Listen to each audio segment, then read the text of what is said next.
Ya, kita akan melakukan analisis taktik pertandingan FIFA Matchday Indonesia versus Burundi.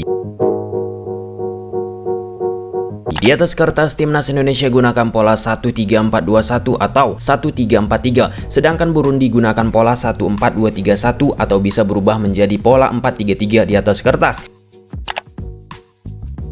Di laga ini, Indonesia langsung berani melakukan high pressing kepada pemain-pemain Burundi saat mereka mencoba membangun serangan. Pressing yang dilakukan Indonesia pun secara unit karena pressing tersebut membuat pemain Burundi lakukan long pass ke depan. Ingat, tujuan pressing ada 3, rebut bola, ganggu lawan, dan buat lawan bermain long pass karena situasinya 50-50.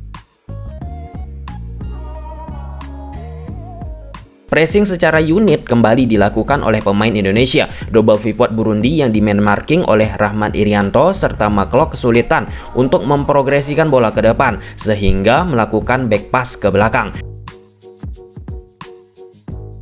Long pass dilakukan pemain Burundi lagi. Jordi Amat lewat duel 1 versus 1 sangat tangguh sehingga bola-bola long pass dari pemain Burundi mampu dibendung oleh Jordi Amat. Gol pertama timnas Indonesia pun berasal dari pressing tinggi yang dilakukan pemain Burundi karena pressing tersebut salah memberikan passing kepada double pivot mereka. McClough yang ditugaskan untuk man marking salah satu pemain Burundi berhasil recovery bola tersebut. Lalu Stefano Lillivali terima bola balik dari McClough dan memberikan crossing ke dalam kotak penalti menuju Yacob Sayuri yang sulit diredam pergerakannya oleh fullback kiri Burundi dan tercipta gol.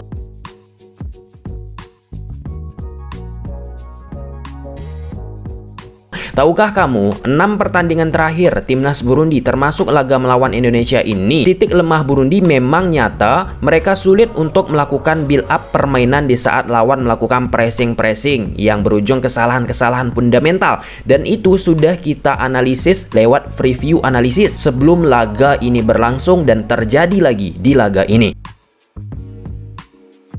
Pada saat Indonesia membangun serangan, banyak sekali muncul ruang di antar lini Burundi yang bisa dieksploitasi oleh anak asuh Sintayong. Dari klip ini bisa dilihat posisi Stefano Lillivali di sektor kiri dan Yacob Sayuri di sektor kanan banyak diberi space sehingga aliran bola sering diprogresikan pemain Indonesia lewat area tersebut. Plus pergerakan Stefano Lillivali atau Yacob Sayuri bergerak ke dalam membantu Irianto dan McClough yang di man marking oleh pemain Burundi untuk menciptakan opsi passing bagi pemain belakang Indonesia. Seperti di momen ini, Rizky Ridho langsung memberikan bola ke Yacob Sayuri. Tanpa bola, Burundi gunakan pola 4-2-3-1. Posisi McClough dan Rahmat Irianto di man marking oleh double pivot dari Burundi. Kemudian back Indonesia, Rizky Ridho punya opsi passing menuju area Yacob yang timbul space. Pun sebaliknya, di posisi Stefano Lillivali seperti di grafis ini mendapatkan ruang untuk bisa mendobrak pertahanan Burundi. Dengan pergerakan Yacob dan Vano sangat membantu Irianto dan McClough untuk menciptakan opsi passing bagi pemain belakang Indonesia. Tanpa bola, Burundi masih gunakan pola 4-2-3-1. Asnawi drive bola masuk ke area yang timbul lubang seperti pembahasan di papan taktik sebelumnya. Hal tersebut terus direpetisi, diulang-ulangi pemain Indonesia.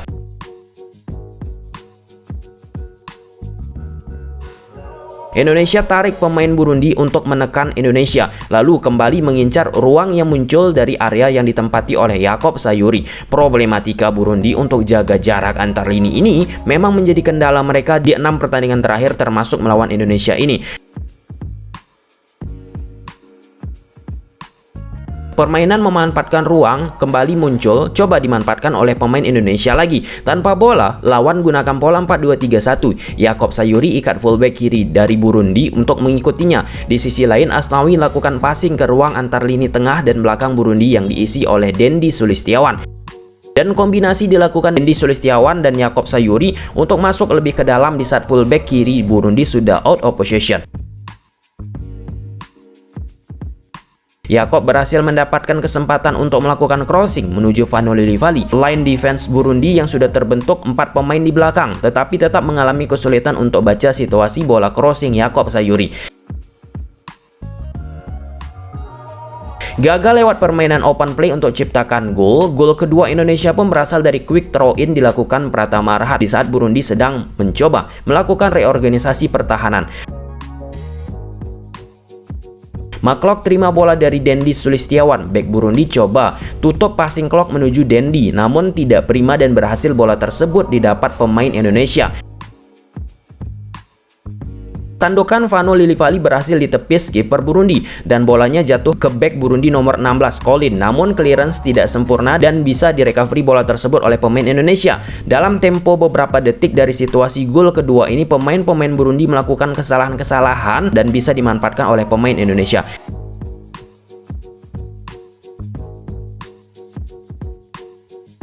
Apakah gol tersebut kebetulan? Tentu tidak, sebab 6 laga terakhir seperti video review analisis kita termasuk laga ini, Burundi sangat buruk untuk bermain bola di saat lawan menekan, plus sering melakukan kesalahan-kesalahan saat sedang atau ingin kuasai bola. Dan video review analisis sebelum laga ini masih tersedia di kanal YouTube ini.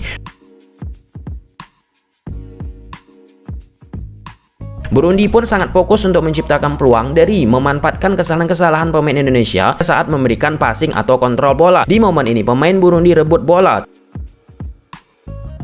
3 versus 3 terjadi di momen ini. Sektor kanan Indonesia kosong sebab awalnya Indonesia sedang berupaya melakukan build up serangan, namun momentum hilang dari passing awal yang coba dilakukan pemain Burundi dan gagal mereka manfaatkan secara optimal. Kembali dari situasi kontrol bola pemain Indonesia tidak ideal, pemain Burundi coba manfaatkan kembali situasi tersebut. Lalu dengan skenario yang sama, pemain Burundi coba manfaatkan kesalahan-kesalahan pemain Indonesia dalam mengontrol bola.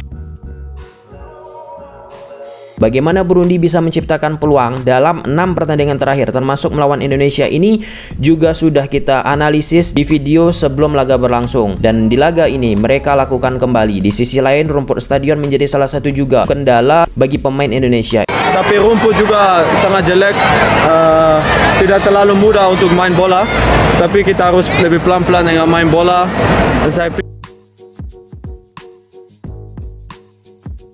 Jordi Amat di laga ini menjadi salah satu sosok sentral. Ya, naturalnya ia sebagai back di belakang. Namun saat sesi build up, ia sering masuk ke tengah untuk bantu McClough dan Rahmat Irianto. Ini dinamakan permainan superioritas, agar lini tengah Indonesia tidak kalah orang sehingga lebih mudah untuk progresikan bola ke depan.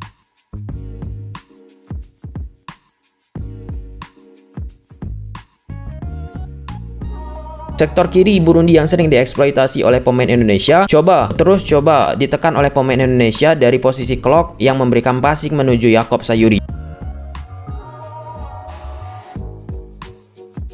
Gol Indonesia ketiga pun berasal dari situasi corner kick dan kiper lawan melakukan kesalahan dan memberikan bola gratis ke posisi Rizky Ridho dan tercipta gol. Apakah kesalahan kiper Burundi ini kebetulan? Tentu tidak. Di video review analisis pertandingan sebelum Indonesia versus Burundi ini berlangsung, kiper Burundi sering melakukan blunder. Bukan hanya 1 kali, bukan hanya 2 kali, bukan hanya 3 kali, tapi 4-5 kali yang merugikan tim Burundi itu sendiri.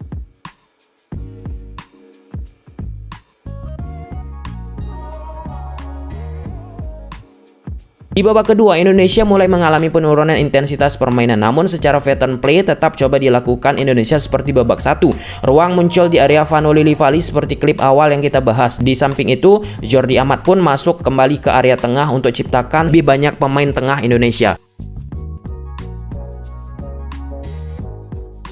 Lewat permainan direct langsung ke depan, bola menuju pemain sayap kanan Burundi. Garis pertahanan Indonesia yang sudah tinggi coba dieksploitasi oleh pemain Burundi dengan kecepatan mereka. Arhan berhasil ditinggalkan pemain Burundi dan Elkan pun dikecoh oleh pergerakan Burundi dari situasi tekukan bola yang ia lakukan dan gol tercipta.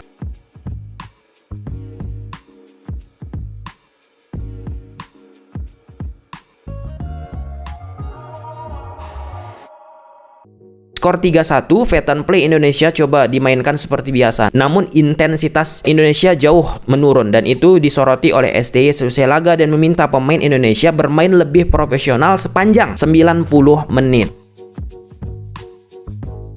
있는 골을 넣을 수 10분 동안 최선을 다